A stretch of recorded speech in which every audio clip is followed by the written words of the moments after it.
আপনি এই যে কবি গানের জগতের গুরু আপনি কাকে বলবেন? আমার কবি জগতের গুরু দেখুন, রবীন্দ্রনাথ ঠাকুর বলেছে বিশ্বজোড়া পাঠশালা মোর সবার আমি ছাত্র। তবে আপাতত মনোরঞ্জন বসু, যিনি সর্বদাই আমাকে সমস্ত তথ্য দিয়ে যাচ্ছেন বা সর্বদাই আমাকে আশীর্বাদ করছেন। ইভেন আমি অসীমবাবুকেও গুরু মানি, যেহেতু তিনি গুরু একটা স্থানে রয়েছেন, সেই হিসাবে তাকে মানি। এবং যারা উচ্চমার্গের গুরু, কবি বিজয় সরকার ছিলেন, পাগল বিজয় সরকার, এনাদেরকেও আমরা গুরু জ্ঞানে দেখি।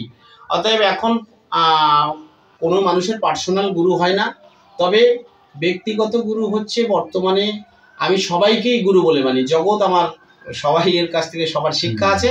তবে মনোরঞ্জন বসু সবসময় আমার মাথায় হাত রেখেছেন, ওনারই আশীর্বাদে আজকে আমি এই জায়গাটায় আসতে পেরেছি। ইভেন আমি যত কবি সরকার আছে সকলের কাছে আমার শিক্ষার আছে, সেই জন্য আমি সবাইকেই গুরু জ্ঞানে দেখি। কিন্তু পার্সোনালভাবে গুরু বলতে আমার দীক্ষা গুরু, যিনি আমার আধ্যাত্মিক গুরু তুলসী গোসাই, বর্তমান কবি জগতের গুরু হচ্ছে মনোরঞ্জন সরকার অর্থাৎ মনোরঞ্জন বসু। আমি শ্রদ্ধা জানাই সে আমার গুরুর চরণে।